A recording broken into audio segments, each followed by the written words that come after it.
Hey, what's going on, guys? Today I'm going to be installing a subwoofer into the back of my Chevy Camaro, and I'm going to show you guys how basically anyone can do this no matter your skill level when it comes to speakers. So I have a powered subwoofer from Rockville that is a 12-inch subwoofer, puts out about 300 watts RMS. So I'm not going to review the subwoofer today. I'm going to do that after I've had it in the car, after I can do some comparisons.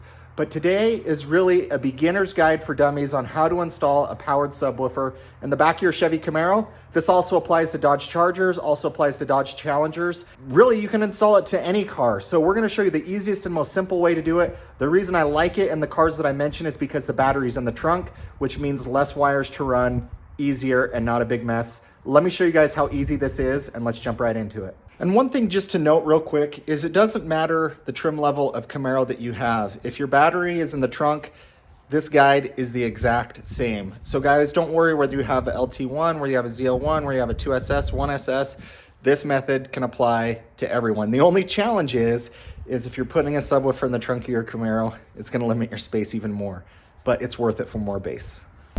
Hey guys, so please watch this video.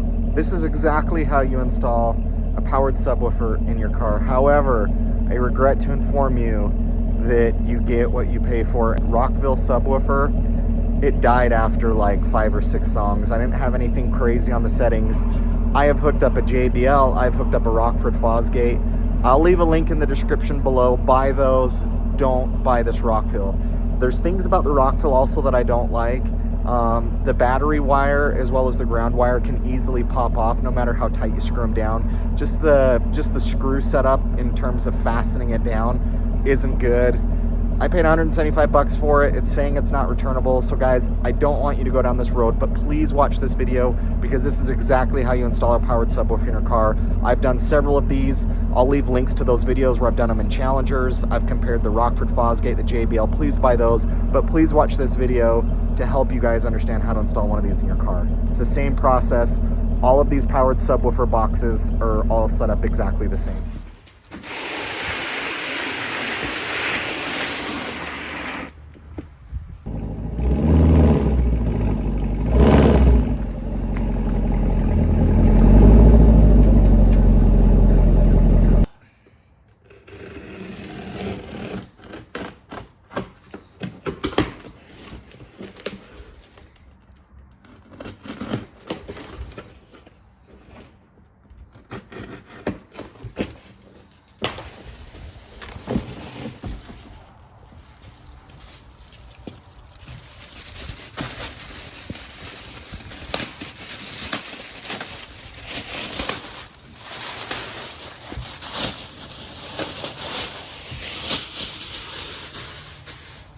All right, so this is the Rockville 12-inch subwoofer. I'll leave a link in the description below for you guys. I paid 175 bucks for this. It does come with some speaker wires. Does come with a bass control knob, which is great. You can actually mount this towards the front of your car and adjust the bass. Something about these powered subwoofers is you won't be able to adjust the bass separately on the sub. It'll adjust the whole entire system. So with this bass control knob, it will just control the bass on the sub. So you guys can see here on, let's see, the side of it, which, let's see, that actually works out great because that's exactly how I'm gonna have it in the car. But you have your high level input here, which they give you the wire for.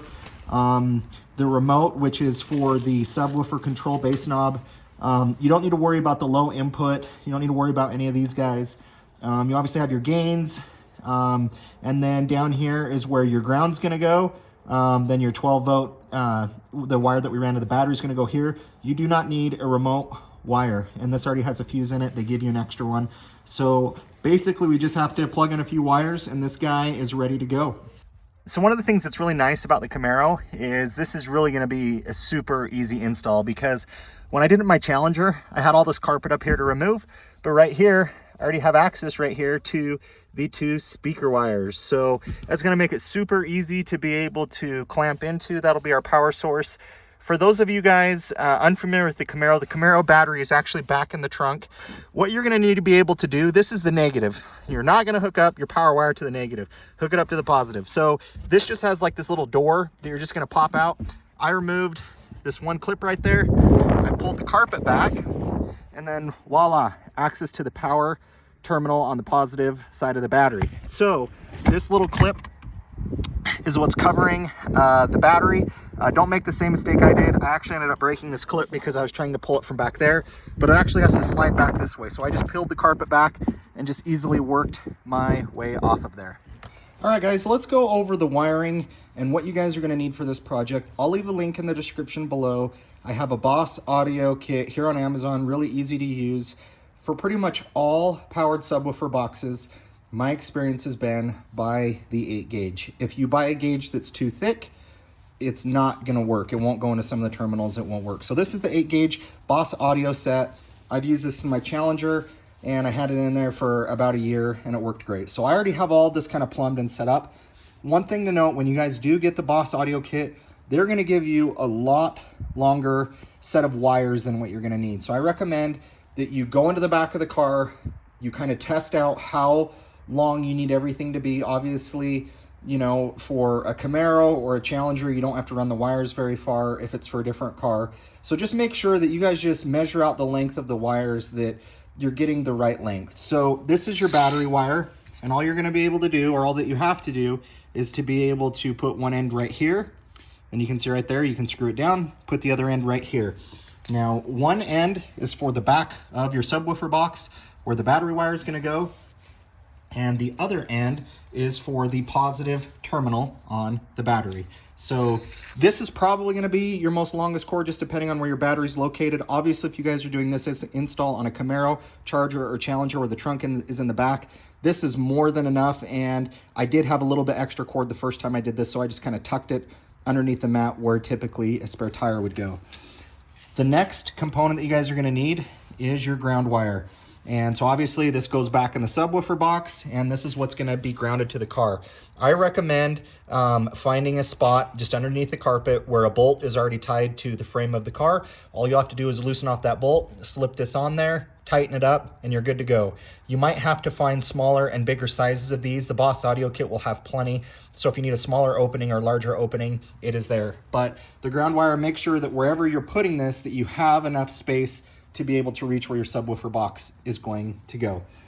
The next wire that you guys are gonna need is obviously some speaker wire. This will come with the kit as well, and that's pretty self-explanatory. So the most critical component of this whole install are these T-taps that you can buy at the AutoZone. I did 16 to 14 gauge. I think my speaker wire is 18 gauge, but these will work. So what we're going to do is on the rear speakers, just choose one side.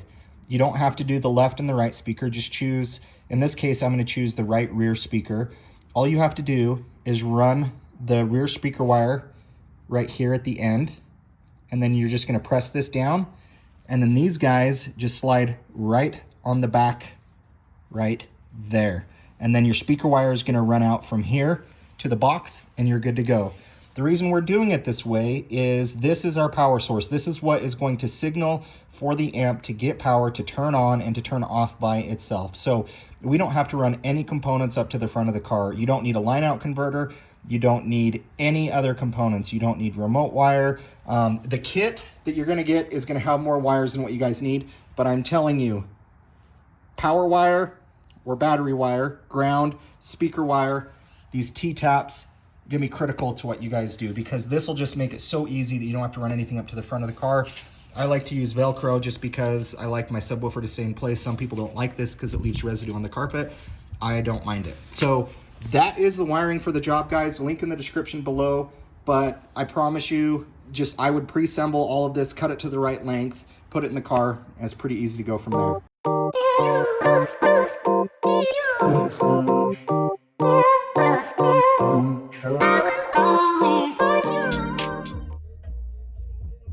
All right, guys, let me just go ahead and show you what we got going on. So I hooked up my speaker wire. The one with the black line down the wire is your negative. And so what I did over here, this is your high level input. And you can see here, you have your left negative and your right positive. So I didn't even connect these because I'm connecting to the right rear speaker. All I did was hook up the right negative and the right positive down here. And you can see that's not the most ideal setup. I'm gonna get you know, a fitter on this and make this a lot cleaner, but that is how I have it set up. And then, yeah, these other wires are just kind of hanging out. I don't have a use for them, but the main ones that you're gonna have to hook up, if you go on the left side, you're gonna need to hook up the left negative and the left positive, and you don't need to touch the right. But since I did the right rear speaker, I hooked up those two to these. And remember, this one right here with the black wire, that is your negative and that is your positive. I showed you where, you know, obviously I ran the battery wire. I'm gonna clean all of this up, guys. This is not a professional install right here by any means. And then right there, that is where I hooked up the ground wire. So really easy to do. That was an 11 millimeter bolt, and the battery terminal right here was a 10 millimeter. So anyways, guys, I hope you enjoyed this video. I hope this was easy for you guys to hopefully learn how to install. Obviously, I'm not gonna leave it like this. I'm gonna clean it up. I'm gonna make it look a lot better. You can obviously adjust a lot of the settings to make sure you get the ideal sound that you guys like. Stay tuned because I will be reviewing the subwoofer to give you my thoughts overall on this unit. Thank you guys for watching. I'm Austin with Gone in 60. Please like, comment, and subscribe. And a link to the subwoofer as well as the audio kit is in the description below.